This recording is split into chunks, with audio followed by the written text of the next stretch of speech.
Hello, hello, hello. Welcome to the third hour of Once Upon a Game. We're playing Kingdom, a game by Ben Robbins about communities and making choices. We're in the spaces, worrying about interpolitics and this exigent threat of some kind of weird communication signals. So we are deep in this. It's a lot of fun. Okay, so let's get ready to jump back in. It's Brad's turn to make a scene. Brad, do you want to follow with the crossroads as written, or do you want to make a new one, or what do you want to do? Uh, well, I'd like to see us actually hit the crossroads, so I'm going to Yeah. continue with this one, I think. Okay. And I'm thinking that this scene has taken place after the resistance has destroyed these shipments. Sure. And it's let's set it in the actual council room chambers, like so on Earth, and everybody's invited because this is a crisis, even if it's not officially a crisis. That's reasonable. That's Yeah. reasonable. Cool.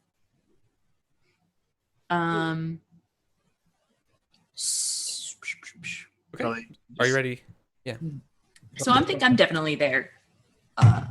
Pretty obviously. Same here. See, I think I'm not there. Reasonable.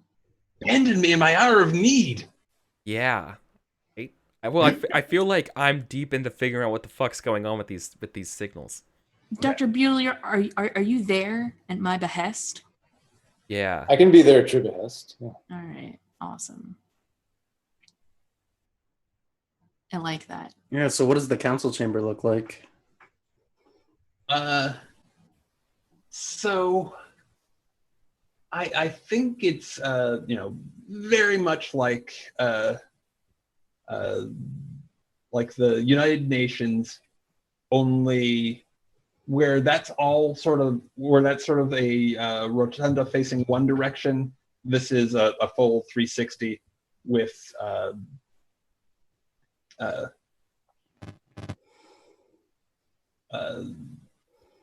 in the center, there's like a podium and cameras set up so that it shows whoever's at the podium to everybody, like with cameras with big screens above.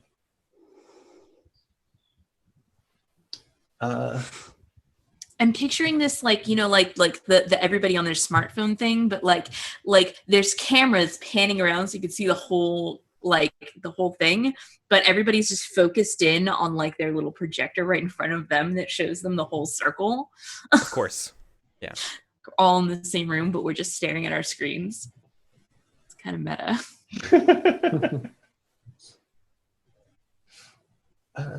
So, ladies and gentlemen, thank you for coming here and helping to address this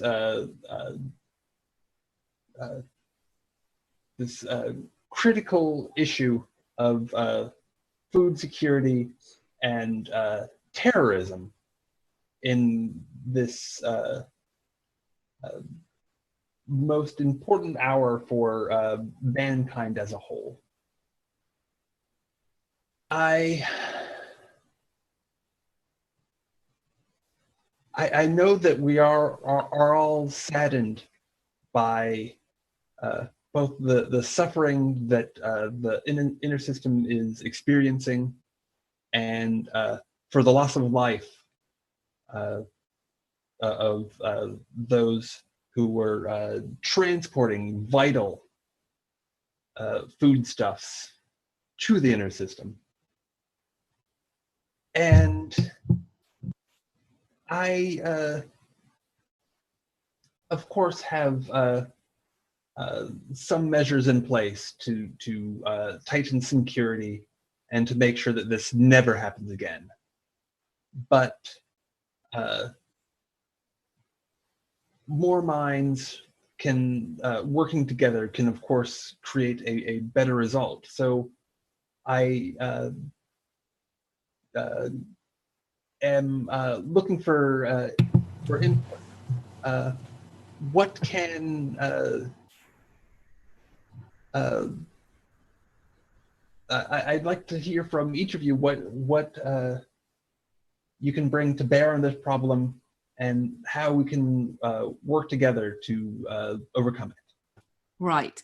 Now, I would like to bring my good friend and science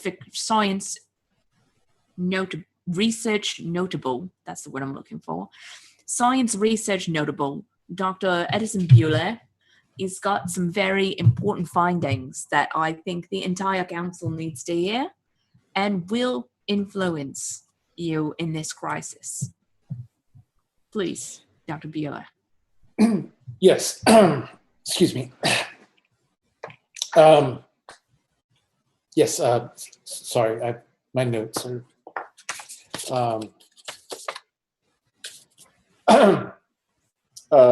Premier, members of the council,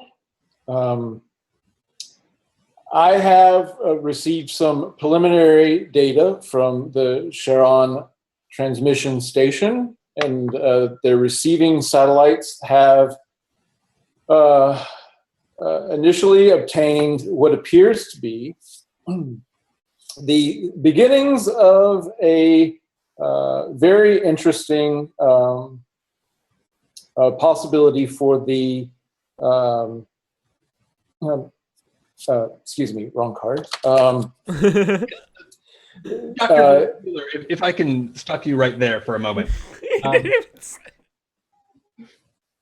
Yes, Premier? I'm sure that these findings are very interesting, but I have heard that Lunaria Aerospace is working on some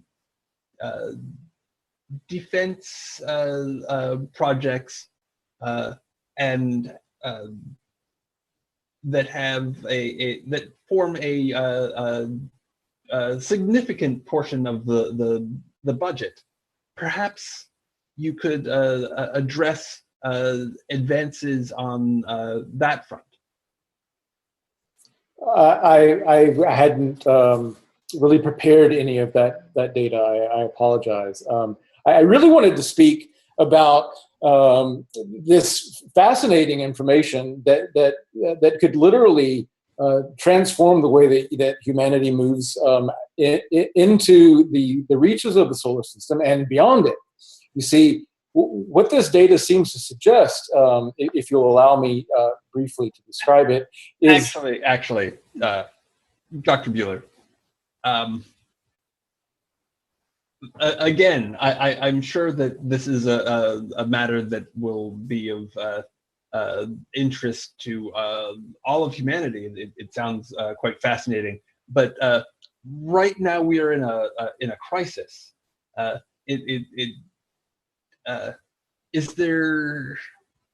Premier, I apologize for acting out of turn here, but I did bring him here to speak on this because it is very relevant to the situation. I apologize if his notes got a little bit jumbled up, but this is vital to the continuation of humanity as a whole, regardless of the outcome of this vote, regardless of how many of our shipments get lost out in space. In fact, it's relevant to that as well. If you just give him a moment to hear him out, please.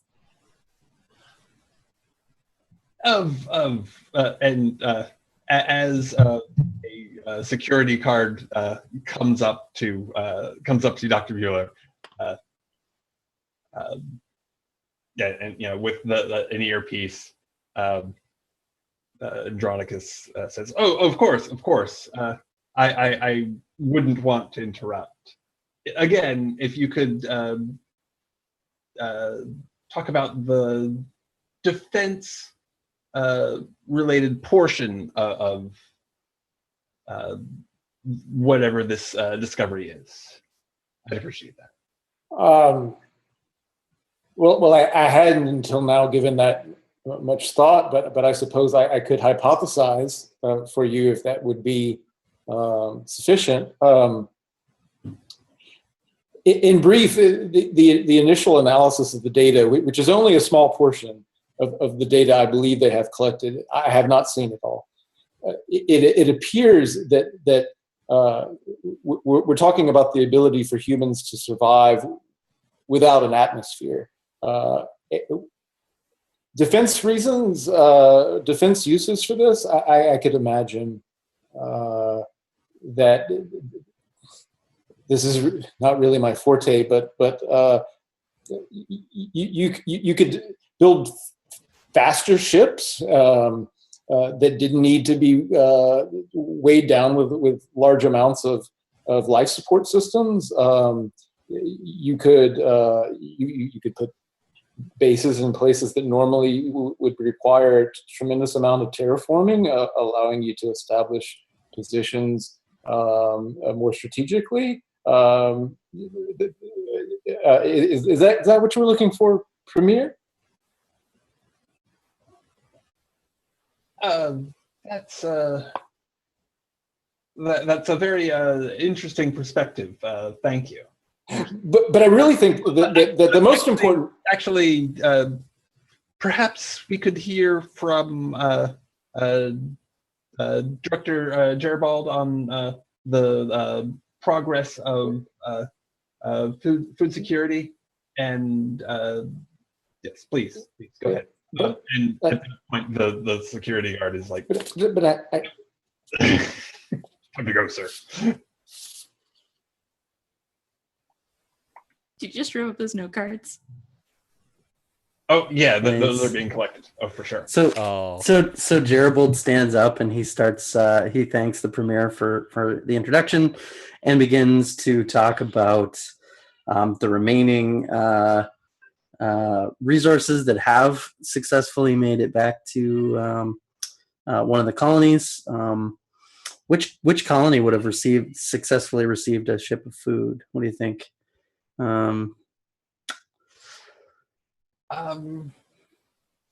Probably, I think one got to Earth, but the rest. One got to Earth. Yeah. Okay. Yeah. So one got to Earth, and then there's a lot of grateful people in this area of Earth, and it just so happens that it's the most wealthy area of Earth received this shipment of food, and that's wonderful. The losses from the missing ships, and then he starts just listing off these huge long lists of things, and he's actually being really he's purposely making it sound horrendous. He's purposely making it sound it's unconscionable that we allowed this to happen. Yeah, it's a travesty. It's a travesty, yeah. So he's really over enunciating the numbers of food that is gone entirely.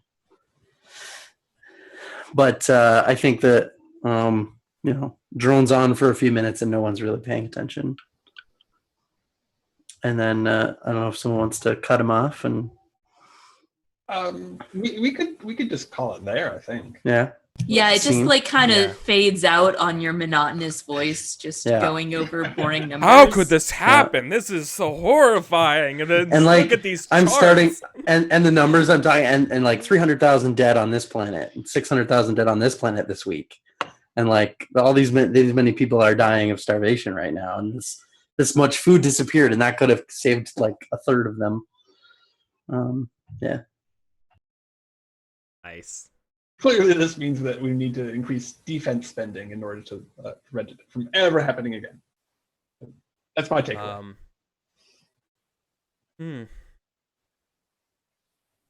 So now Well, first Eric gets to respond if he wants to. Boy, yeah. My response is that I think the Oh. Okay. Yeah. I think the unbroken vow is going to be so like the inner planet, like Earth and everybody, they literally do not have any more, like they did not get any food, right?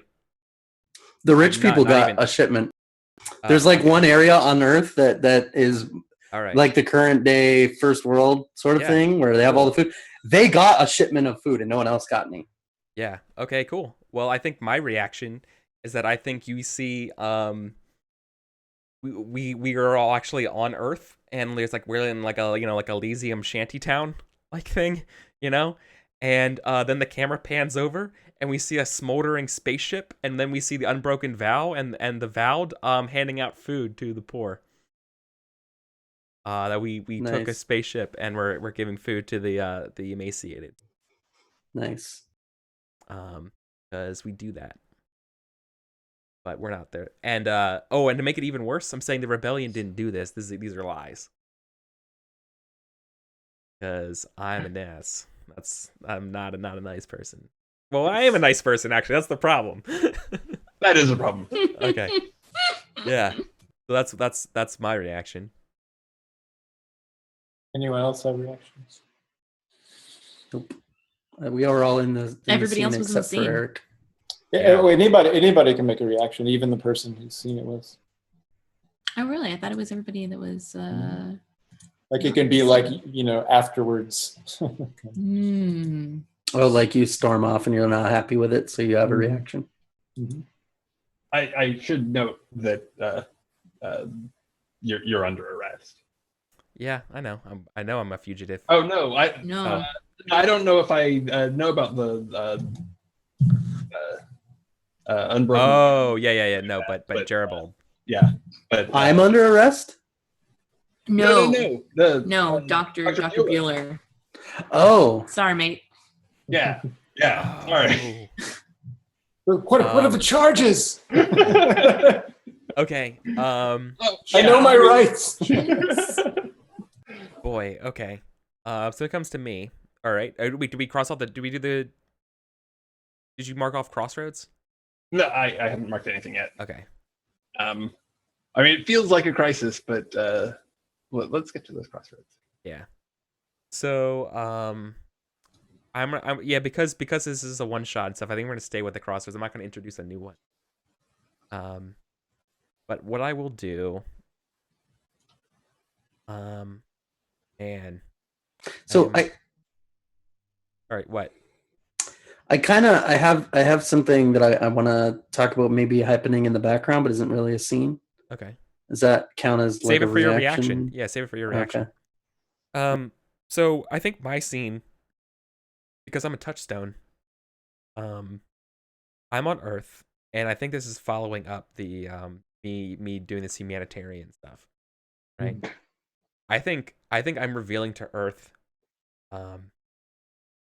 just how corrupt the people in power are. Mm-hmm.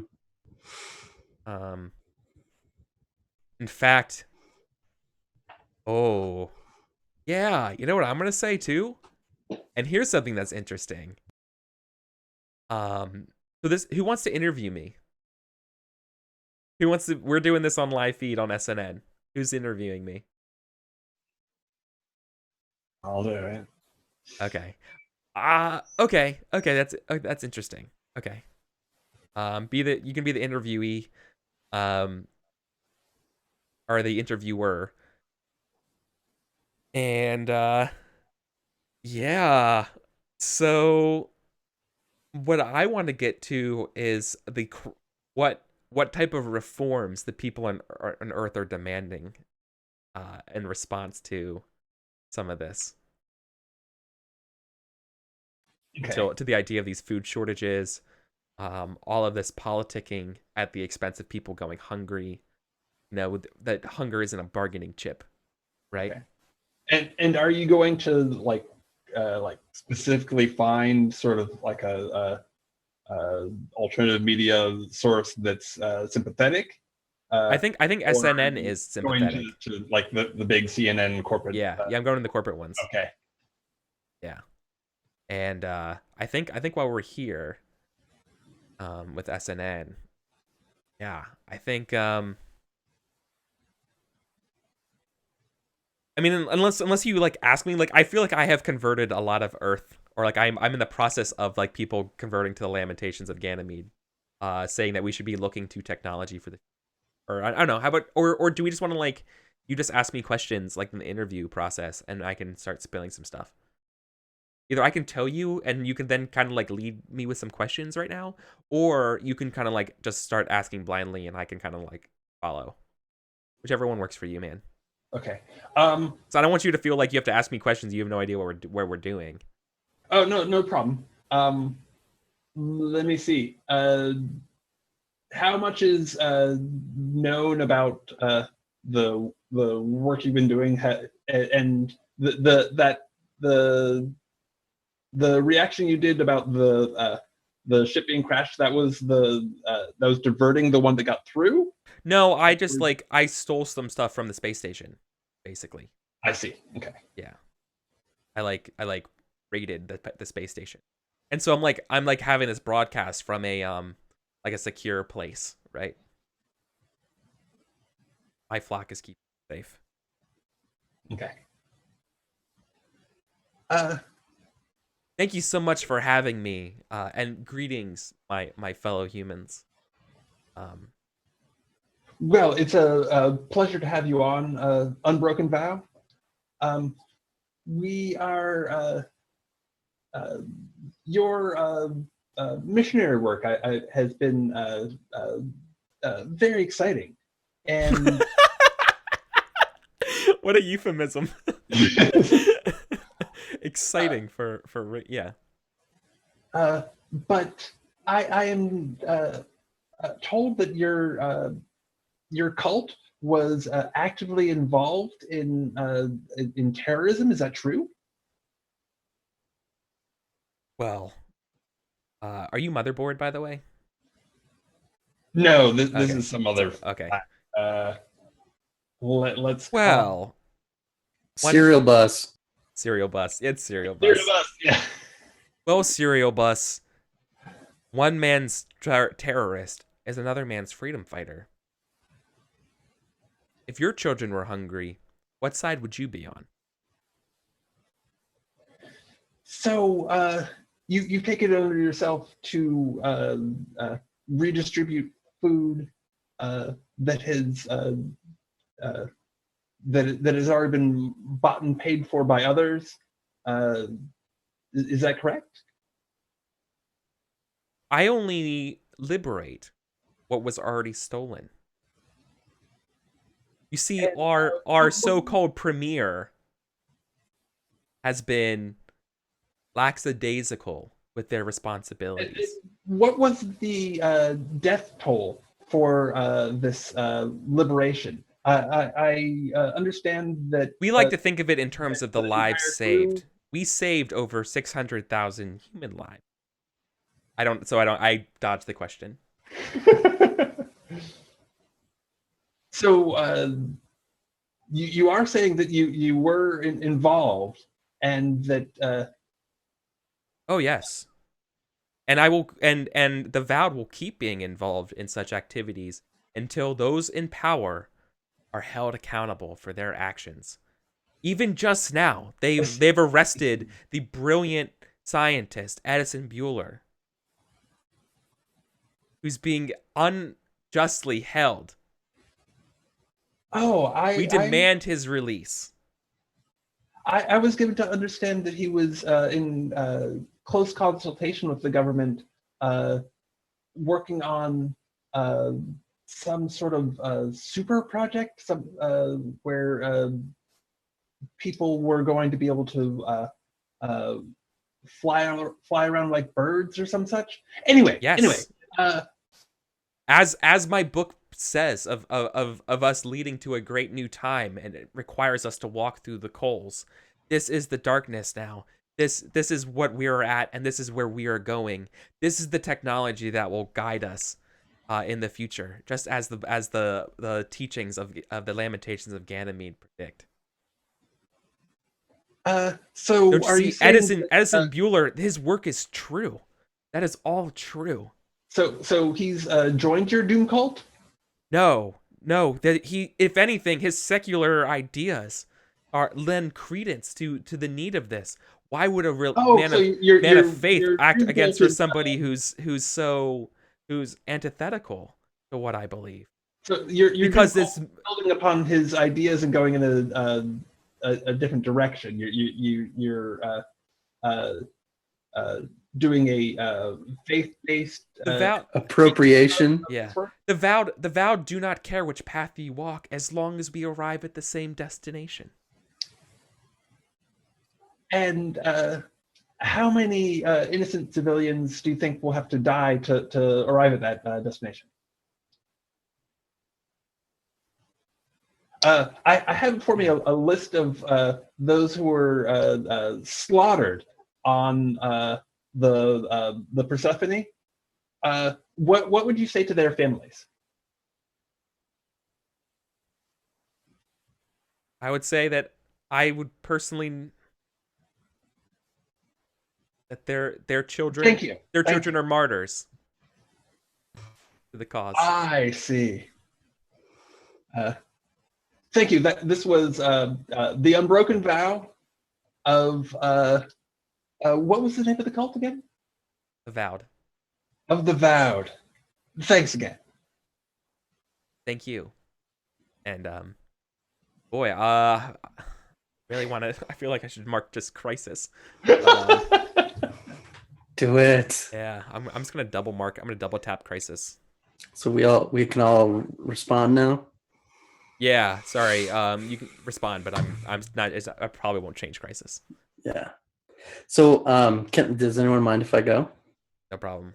So I want to do a little bit of a flashback to a montage of when these resource ships went through sort of the overtaking. It was not clean. So the sort of NSA analog, what do we call them? The Panopticon. Panopticon.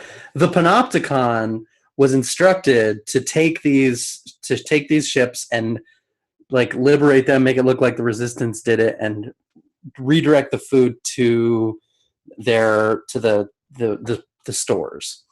However, some successfully did that. Some were co-opted. The Panopticon has been infiltrated, just like everything else has, by the resistance, and some of those ships, like a third of them, were actually taken by the real resistance, which is something that the director Gerbold actually helped to orchestrate. And then, so I'm keeping track of like which ships we successfully liberated as the resistance, which ships seem to have been successfully taken by the Panopticon, but also at least one ship, maybe more, have been taken by a third group. And I don't know this, but we as viewers know that this is like the religious sect that of the Vowed have taken like almost a third as well. So like it's almost like they were divided into three. These dozen ships were divided into three and taken by these three different groups. Sure, yeah.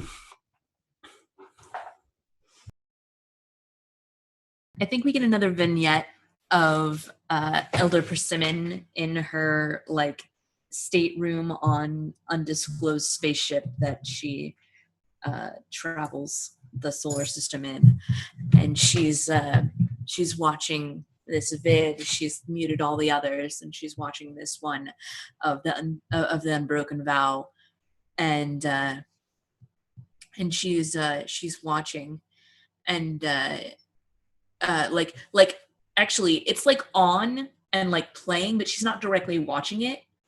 You can see her like having like 4 or 5 different like IM conversations, because there's a little bit of a delay as she's broadcasting, interstellarly. It's not like as great as it would be in real life, but it's still, I don't know, 30 seconds to a minute at least. And so she's having like multiple conversations, like who owns MSN? What company paid serial bus to ask these questions. That kind of stuff, because she's like, yeah. this is not how this interview was supposed to go down. Why? Mm-hmm. That's good. Cool.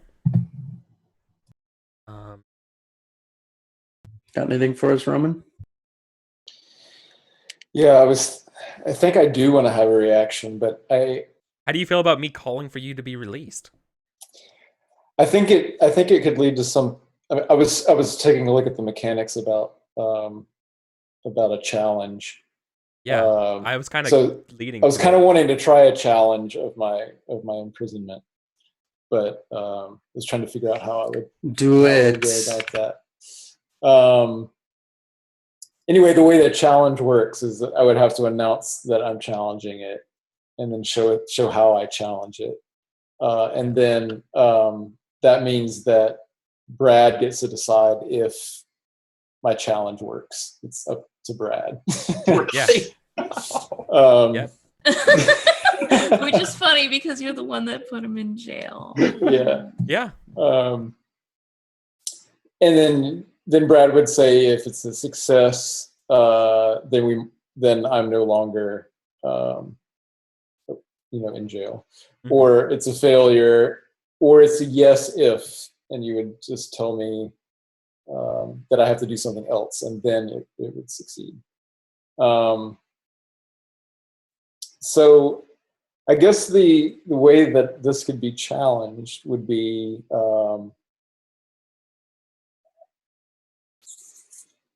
we'd just role play or narrate how to do that.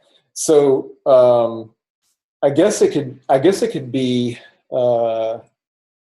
something involving Val, Unbroken Val, and your group.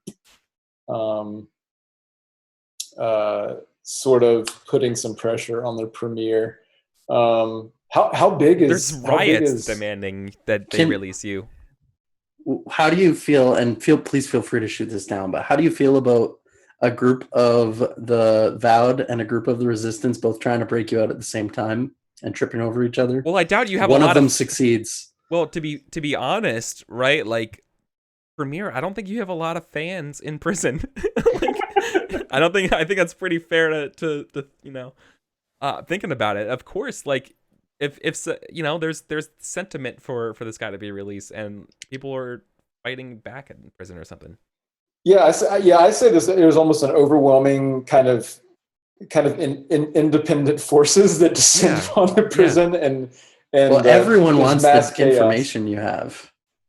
Everyone wants a slice of that cool information, and if they can't get it right directly from the Chiron people, then they'll try to get it through getting control of you, right? Right. So there's basically a prison break coordinated between the rebellion and the Vow. Yeah. So would the groups, do you think they'd be tripping over each other, or would they be like having sort of an uneasy truce just to get you and then hope to backstab each other afterwards? I think it's an uneasy truce. It's like we can outnumber them if we work together on this, the prison guards and so forth. It can be as uneasy as you want it to be after that. I have no opinion. Okay.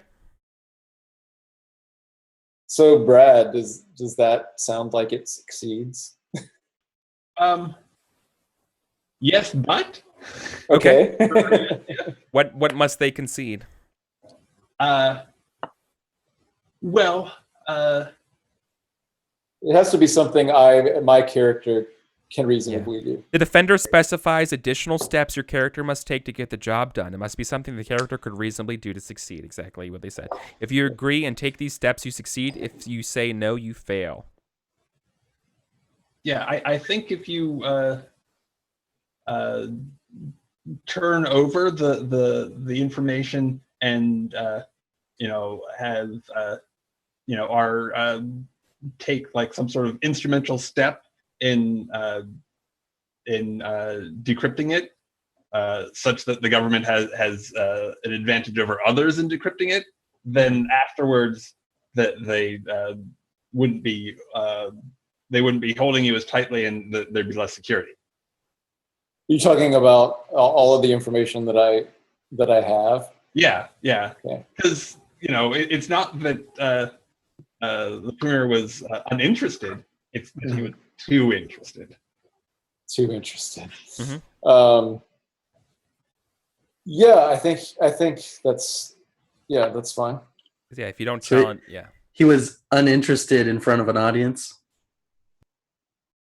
Yeah, I think that's fine. I think he realizes it's just the tip of the iceberg, and so he feels that hopefully with the help of others, that his new fan club, that there's still a way to keep you from getting your hands on a dangerous level of that information.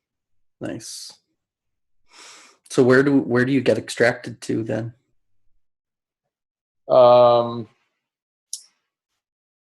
And I guess along with that, where do you get extracted to, and how do both of the factions that work to free you maintain some kind of tenuous hold on that location?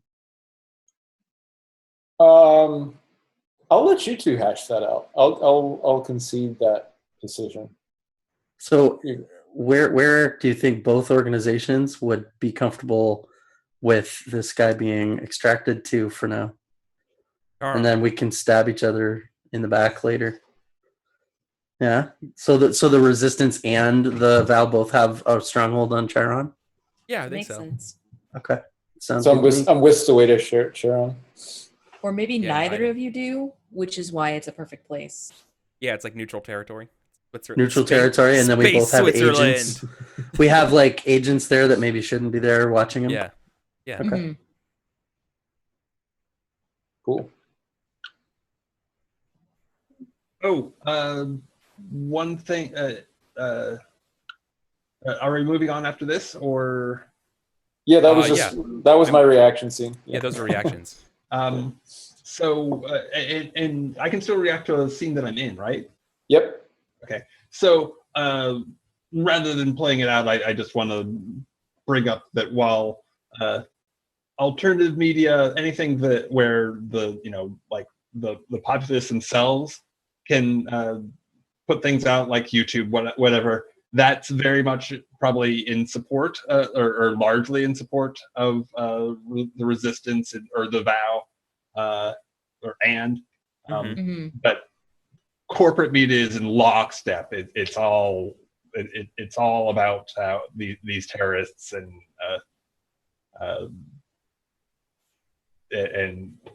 just that, like, 24/7 terrorism.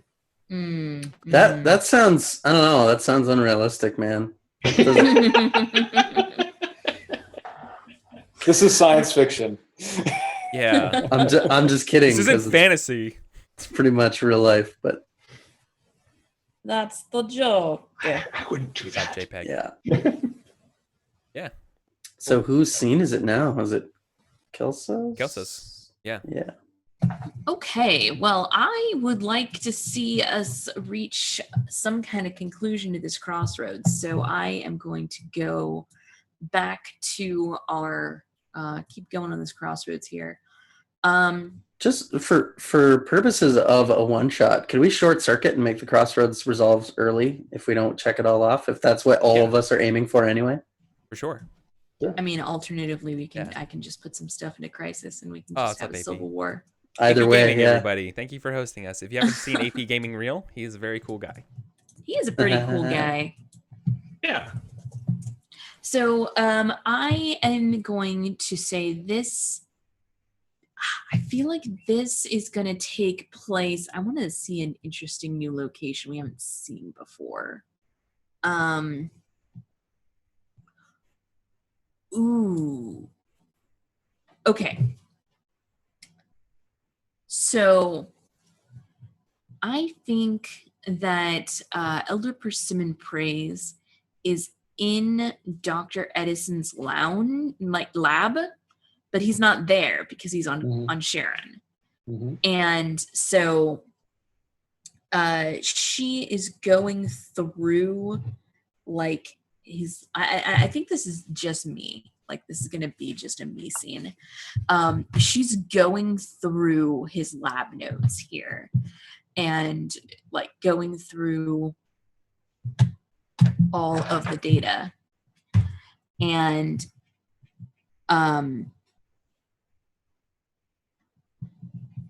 then like collecting it, and like she keeps looking over her shoulder as she's doing this.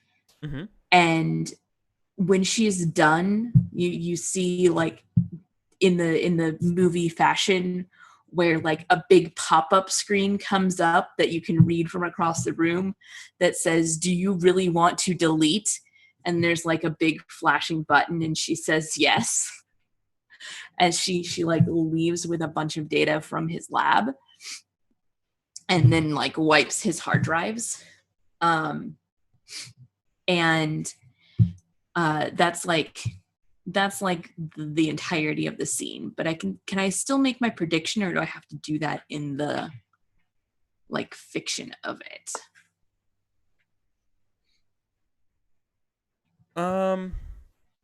No, I don't think you. I think you could. You're supposed to aim and strive for the fiction, but I think it's okay sometimes to just be like, "This is what happens."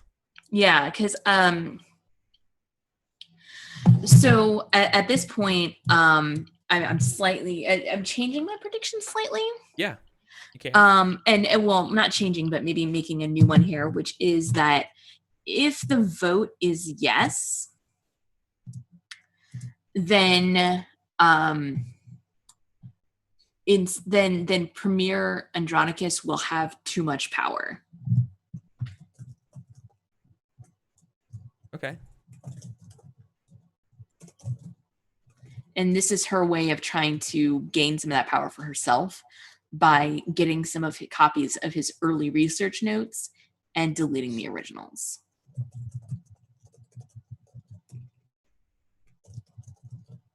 Okay. Oh man, that's so good. And when you say So good. when you say that because if they vote yes, he'll have too much power, is that mainly because of the fact that he's going to gain power through that extra council member, or because by appeasing the Chiron folks, he's going to get all this extra data? It's because by appeasing the Chiron people, he's going to have too much. He's going to have the extra data. Okay. He's going to personally have access to it. Her plan originally was to be in control of that extra party member and also have control of the data, or let the data out there. But now he's going to have control of the data, and the person whose pocket the new representative is in is kind of up for grabs. So perfect. I like it. Yeah, it's awesome. That's so that's me. If you guys want to have a reaction to that, I am going to put an X on our crossroads.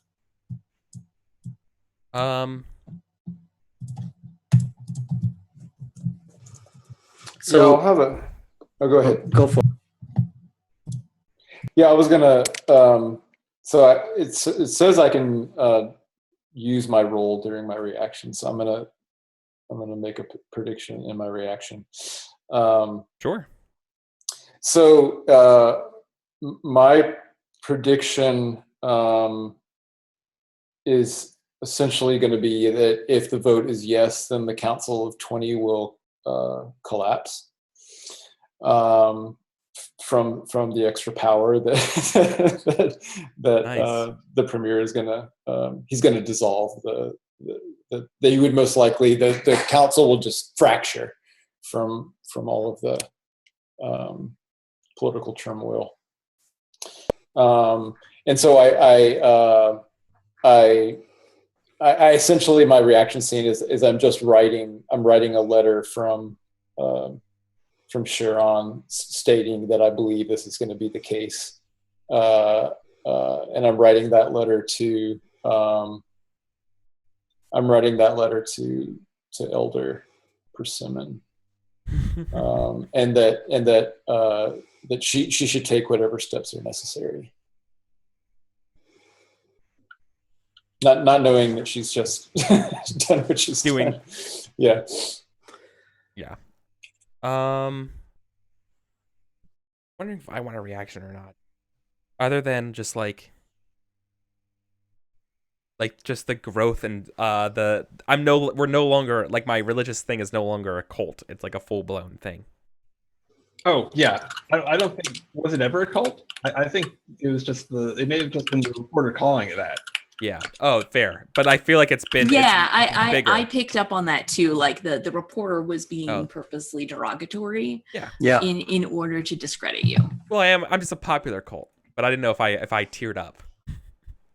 But yeah, I am just my reaction is that with all the uncertainty and as the premier is not doing anything to address these problems, it's or like anything actionable, right? Like things are getting worse, and people are getting more and more adamant about reform.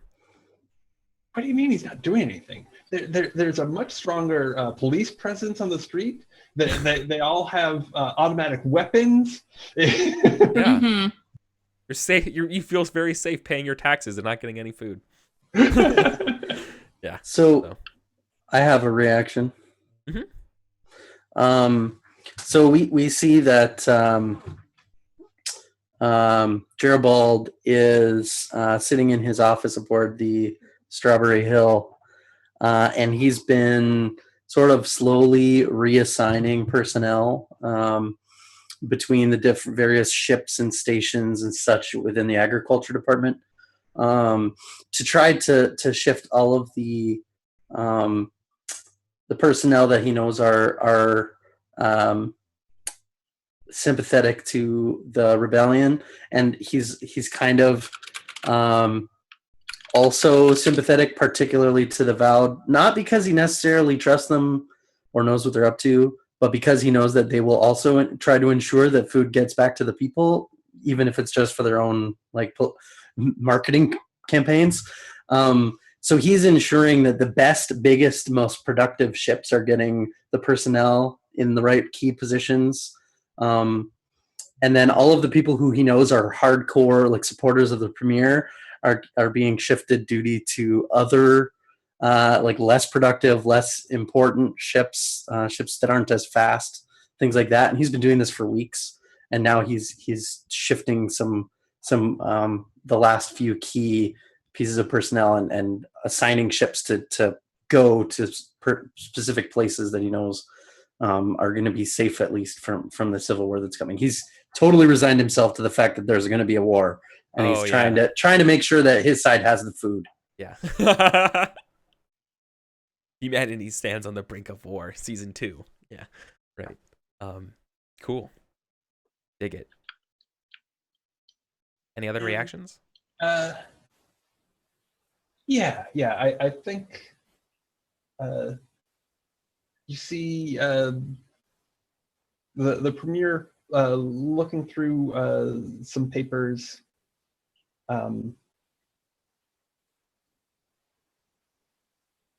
And he once again contacts the head of the Panopticon and says, I wanted to thank you personally for your report. The issue of persimmon praise is definitely heating up. I think we're going to need to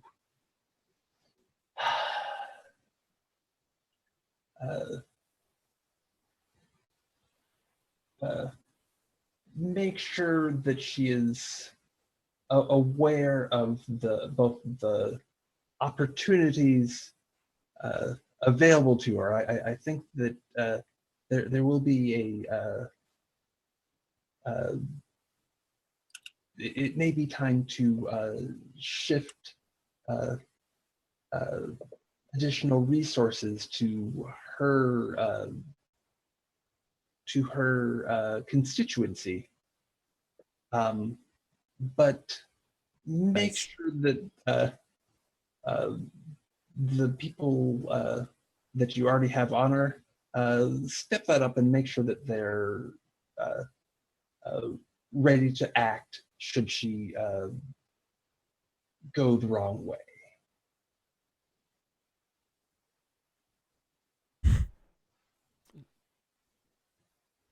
Give her a carrot, but also have that stick in handy. I like it. Cool.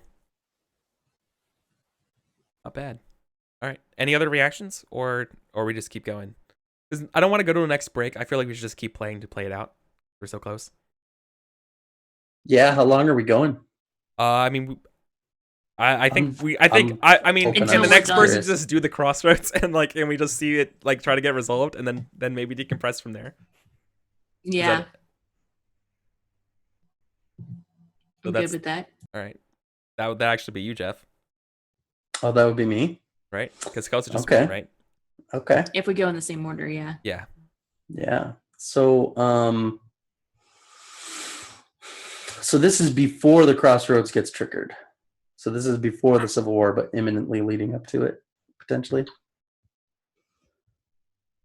Yes. Okay. Well, it depends. The premier has to vote yes or no. Right. Okay. So yeah, I guess this is a scene with the Unbroken Vow and Jeribold and Edison Bueller on Chiron. And this is sort of, we are meeting to try to broker a peace and between our two organizations and try to see if we can Negotiate. Yeah. negotiate some sort of cooperation because we know that either way the premier votes, things are going to go badly unless we can work together to try to mitigate the damage just to the people, to let the militaries fight it, but try to mitigate the damage to the civilians. That's my purpose. I don't know what yours is. So I guess we're meeting. Where's a good location on Chiron? Do we have anything on Chiron specifically? No, we can make Doesn't one look up. like. Yeah, so let's make something up. It's a The Night City. It's probably the easiest one. Yeah. Somewhere in the Night City, or maybe the Night City is the name of the club or something that we're meeting at, or like the Night City. bar, the hotel. Oh yeah, it's a hotel. Okay. Yes, it's an orbital hotel. Yeah. Of Um, course, naturally. Yeah, it's an orbital hotel. Because like tethered, like it's like tethered. Yes, to like a space elevator type thing. Yeah. Yeah. And so we're meeting on the orbital hotel because that's where ships can dock and then stay there and spend money and whatnot. Mm-hmm. But we're meeting there because we think we won't be discovered by the Panopticon. Panopticon. Yeah, we won't be discovered by the Panopticon theoretically. So we're in a we're meeting in like a reasonably luxurious suite, which has been put at Roman's disposal, or Edison Bueller's disposal. We're meeting in his suite. So part of the negotiation has to do with wanting to be able to share the knowledge that he's got and hopefully get more of the data for him. I don't really know what the tone of the negotiation itself will have, though. So, I'm not sure how that's going to go yet. But personally, I'm looking to angle to try to mitigate damage to civilian life. So I guess we'd started. I would start it out by laying out the fact that I've met my side of of the bargain and made sure that your people have some key positions on the agriculture ships that we talked about, and I've ensured Yes. that the resistance also has a key Yeah. presence. And I believe, and I think we like say this in a very like what you just told me, like we were saying in a very veiled way. Yep. And I also like maybe I think we're like looking out the window over Charon, right? Or Charon, and it's like one of those things being like, and it has been very peaceful lately in the news, referring to me with with staining from attacks and things, right? And it's kind of more like, so I hear that your I hear that your the presence of the Vowed has increased significantly within the agriculture industry. Yeah, and as I keep looking out, and I think, oh man, yeah, okay. So I'm looking out at something, right? Yeah. And when you say that, I like kind of nod and I point my finger out to through the glass, like not through the glass, but like at the glass, right? And like, do you see that right there? And I'm pointing to a star.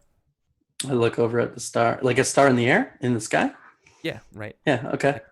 Yeah. That distant fleck over there, the one that's indistinguishable from all the other ones. That's Sol. Yes. What are you talking about? This is Cryon's new year. It's completed a solar cycle.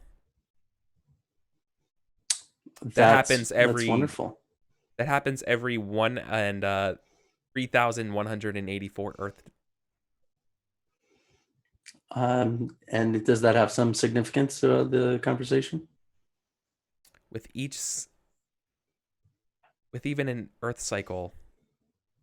No, I'm not gonna say that. Let me retcon real quick. No, he says the thing about the 3,000 years, and says the Lamentations of Ganymede tell us that each new bringing of Charon, a new beginning comes as well. Wonderful. My flock has grown, but I'm not sure if they're going to be satisfied with the premier still in power, no matter what we do. Don't forget, Edison, you're also there if you wanted to chime in. Gentlemen, I appreciate you rescuing me, and I'm embarrassed that the very reason that I was there was to help bring about a yes vote for Charon joining the council, but frankly, I think that could be the worst possible outcome. I mean, please understand, politics is not my forte. But with all due respect, Edison, you might be the only one who can save Earth or save humanity. But I still don't have. Jeribald, what if we move? We need a compromise that could help my side. My side will not suffice with Premier Andronicus. They like Edison, and Edison does not have an ear. I'm saying this to you, like at you, right? Like Edison does not. Or I'm sorry, I'm at Edison when I'm saying this. Like he does not have the mind or ear for politics. He will listen to us and persuade, and we can rule with him as the new premier. We can keep peace. This is the new beginning. So basically, we want to put you as a puppet on as the premier, right, Edison. Right, right. And I would put my hand on his shoulder, and we can. I think the people would drink to that. Think about it. We can bring about a message of looking forward, of technology. A premier who's a budding young sscientist ready to bring tackle humanity the harsh problems of the future. Food. Yeah. I think that the rebellion could easily get behind that goal. I think it's gonna. I mean, we have to get now that we're here, right? We have to have the if we had all of the data, then that takes away the bargaining chip that Charon has, and there's no need for a yes vote for that information to. Because if the yes vote happens and he gets the data, then basically, but the idea is that then we can use the results of that to manipulate. Like I'm thinking, like ahead it would be like you becoming the president. So I think one of the things this is like the next thing. Yeah, right. I think one of the pieces of information that I bring to this meeting, is that I have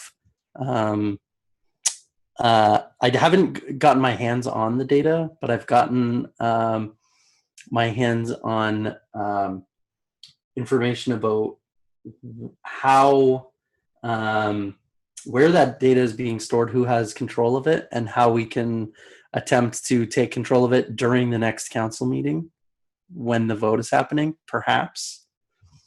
And I kind of give you an envelope with some names and information about that, but we'll leave who that is and what that is for the next details closing section.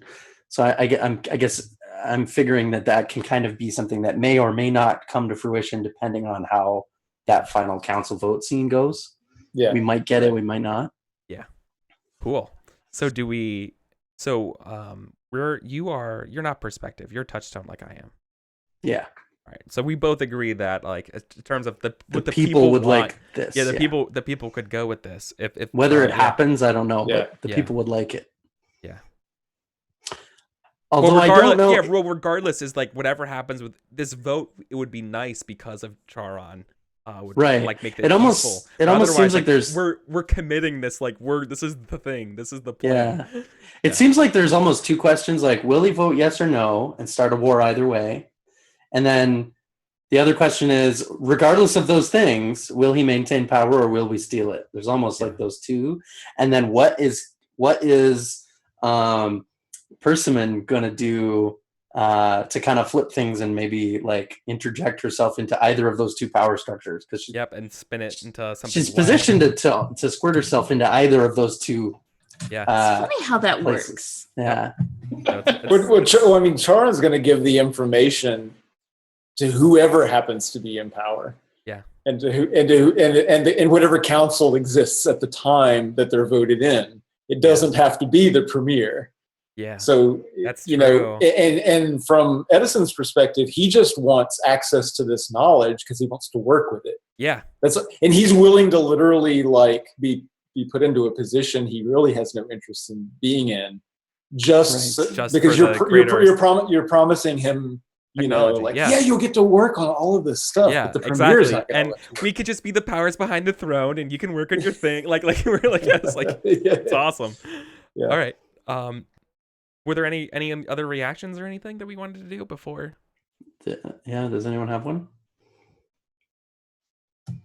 I was in the scene, so I feel like I should, because we're all like guessing what would Persimmon do behind the scenes, and what I think we see is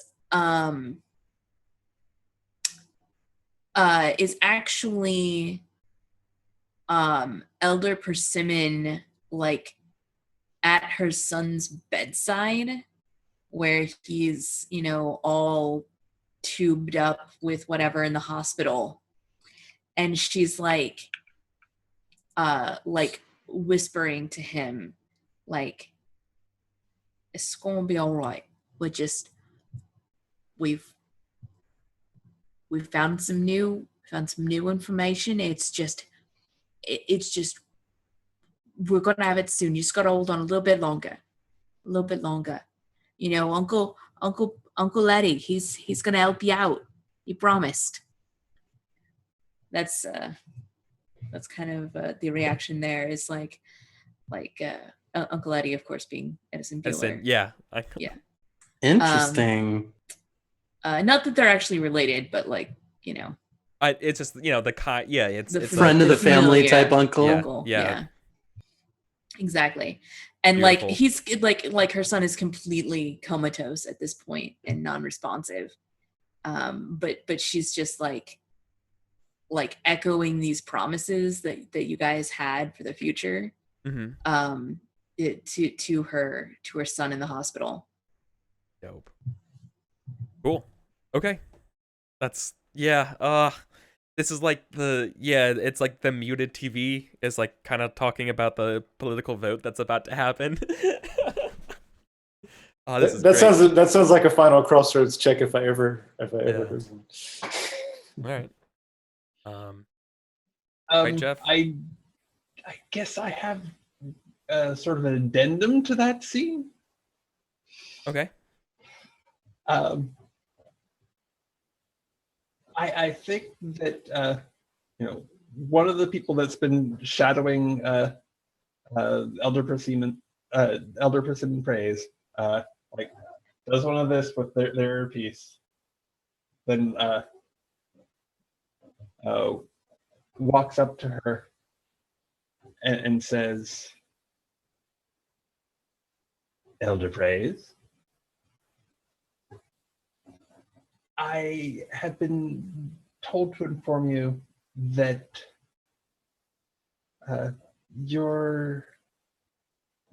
there's been a breakthrough, and that your son will be well taken care of." That's great news. Yes, I'm sure that we will, due to this circumstance, you will find yourself on the same page as the government you are sworn to uphold and protect. So all of us will be safe. Yeah, she makes this little face of, is that how it's going to be? And she glances over at her son and just like nods.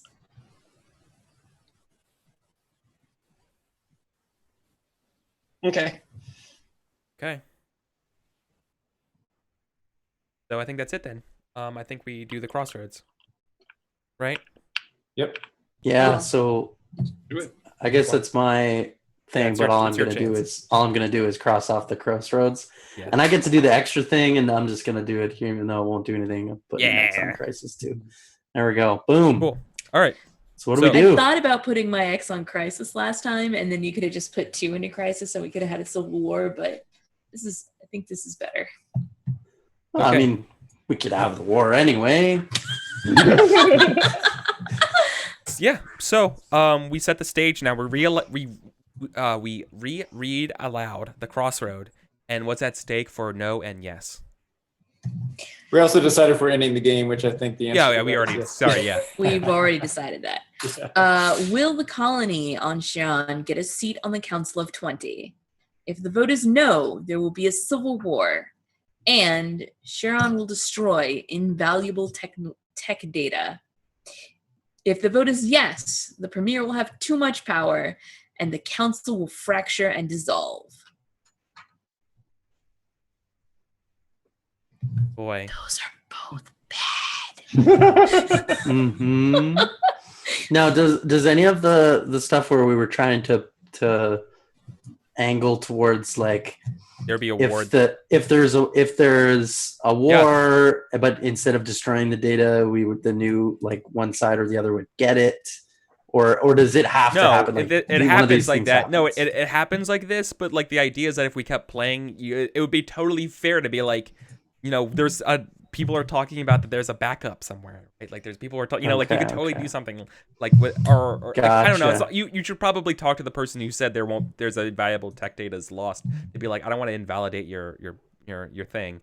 But like you could do stuff like that. Yeah. No, I Yeah. was just curious. Yeah. So I guess those of us who are angling to try to overthrow the premier, we want the vote to be no, so that there will be a civil war, so that in the future, outside of our story, there's the possibility of us taking over.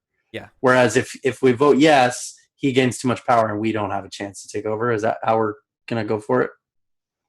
Well, Yeah. there's another option, which is what if we don't like the vote, we can actually use in the mechanics of the game to throw them as power, and then I would vote, or whoever overthrew them would vote. If I overthrew them, I could vote however I wanted. Mm. So we could literally take the thing we created in the game and have it manifest in the metagame. Yeah, as the larger. Yeah. I'm just curious how it works here. Yeah. So like this vote is like the whole system is like eyes are on this vote, right? Yeah. About what happens. I think I know what he's gonna choose, but I might be wrong. What Yeah. are you doing, Brad? Howard gets to choose. And the whole solar system. Remember, perspective gets to ultimately choose if predictions are true or not. Yeah. Right. It's true. So keep that in mind.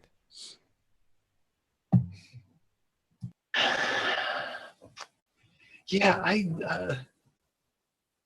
I'm still on the fence. I think that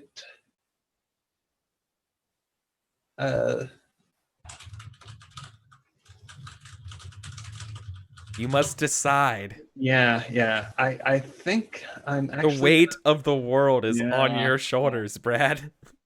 The weight of worlds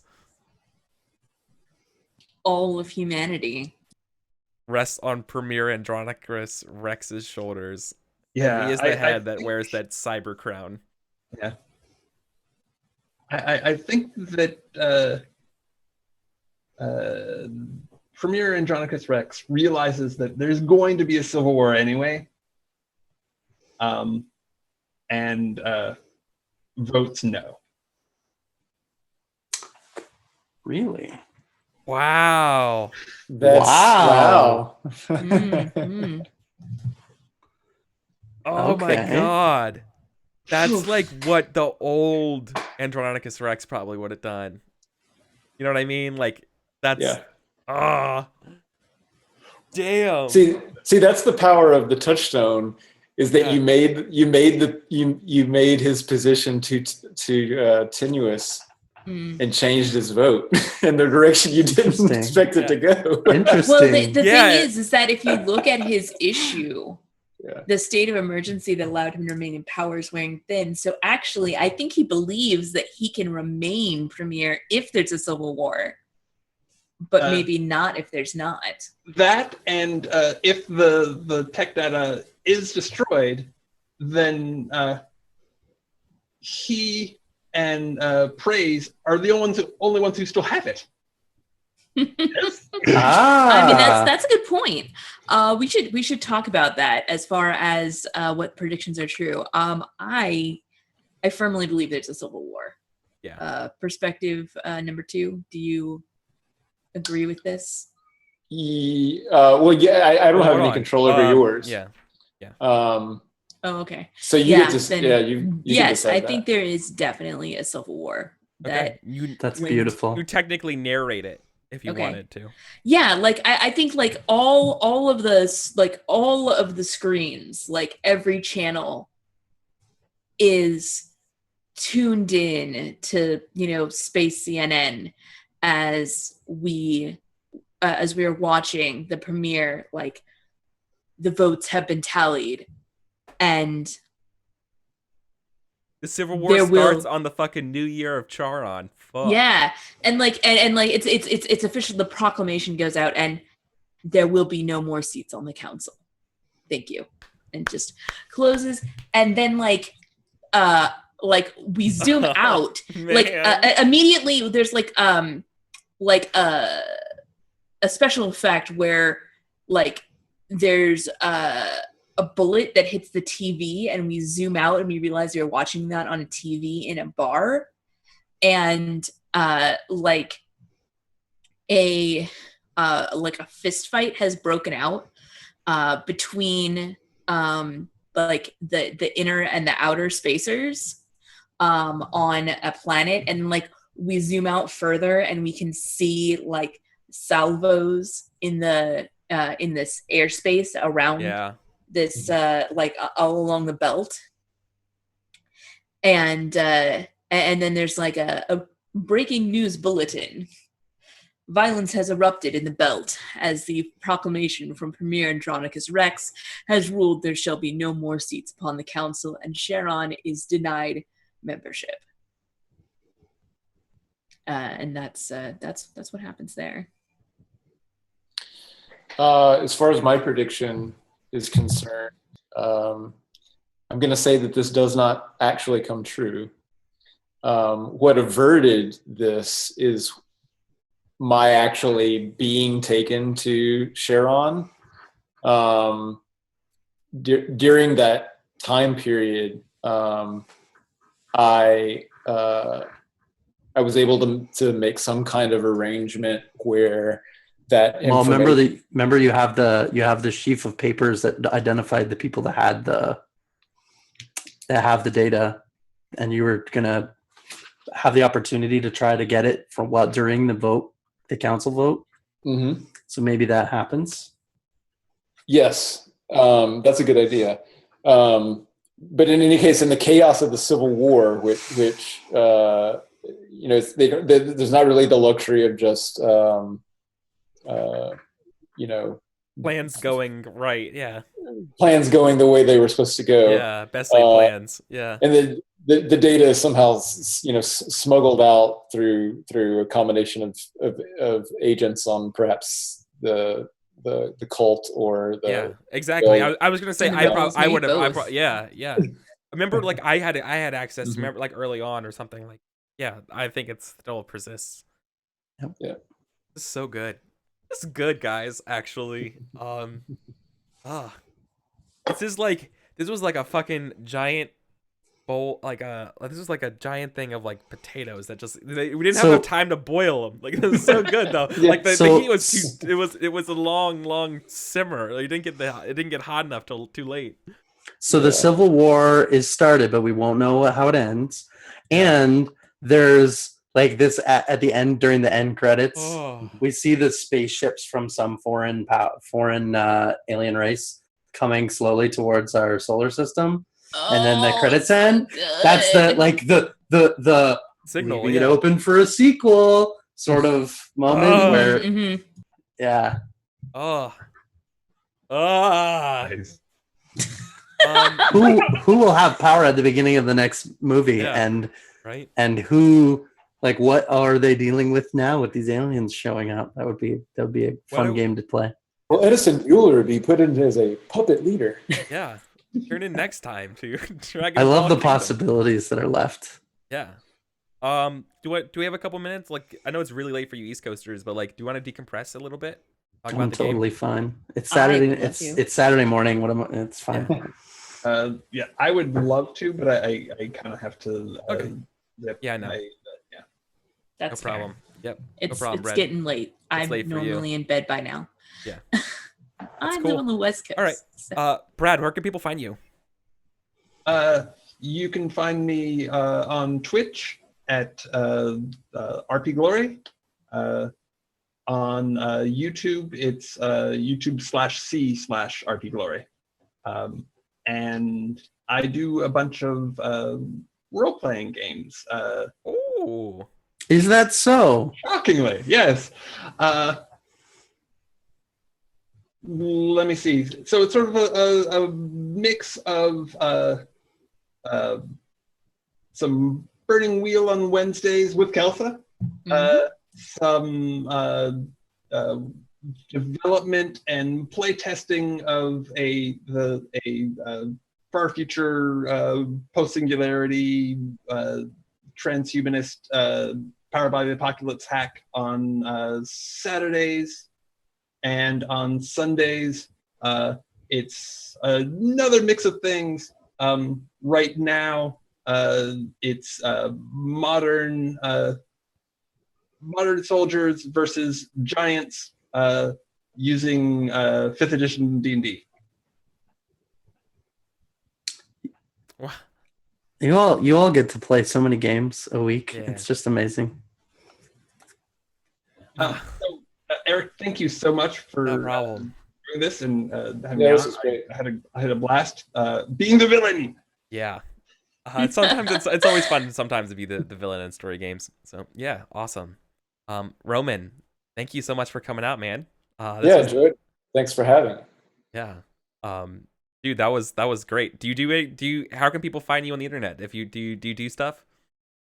None of the cool role playing stream podcasting lifestyle for me at this point, not yet. But you may be pulling me into that. I'm on Twitter at NeverFox, but mostly you'll find me talking about my job kind of stuff, which is software engineering stuff, coding. Cool. But You can hang out with us. Yeah, you can hang out with him and stuff in games and on our Discord. So do that. Yeah, you can find me on Discord. I always have that open. So yeah, awesome. Yeah, thank you so much for stepping in.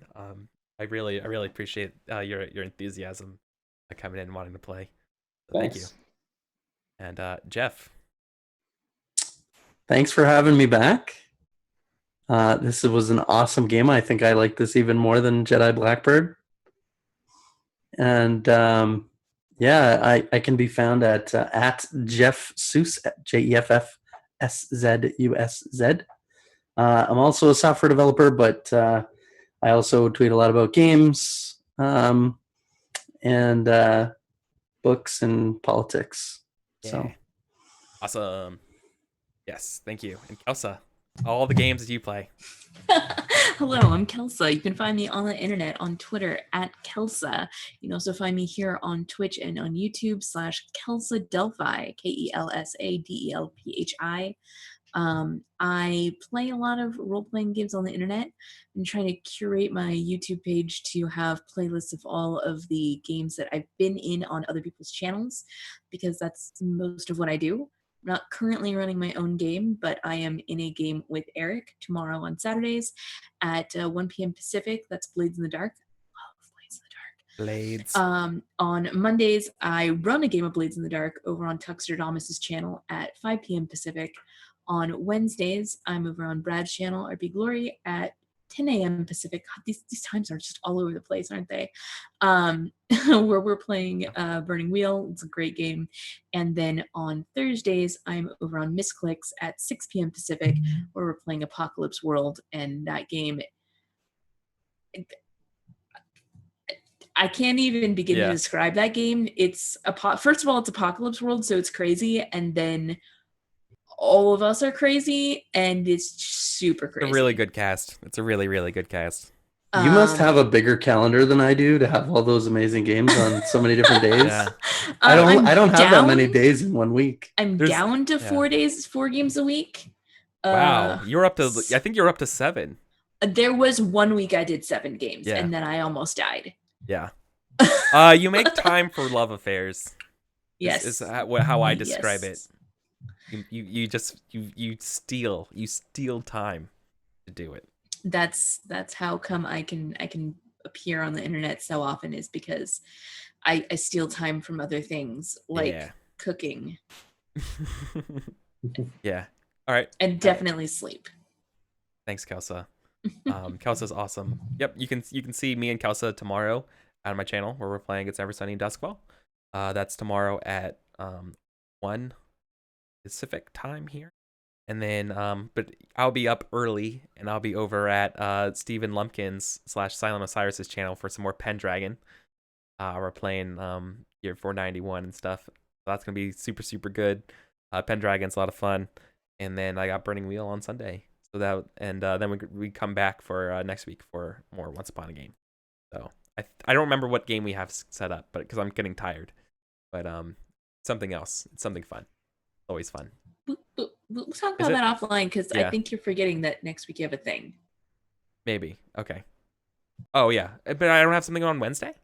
Oh yeah, you have a Wednesday game. I have a Wednesday game. I forgot about the Wednesday game because I can't do Wednesday games. So there you go.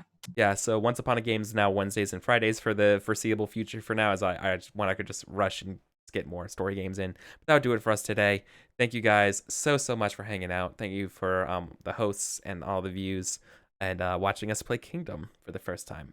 You can expect me to be playing more Kingdom in the future. I want to feature more Kingdom actual plays because this is a fun game, and it was fun to actually play it again, see what it's like on the internet, and I want to do more of it and play a little bit longer because it is a longer game. I think I remember why I erred away from doing it the first couple of times. So, anyways, thank you guys so much. We're out of here. Take care. Have a great night. Bye.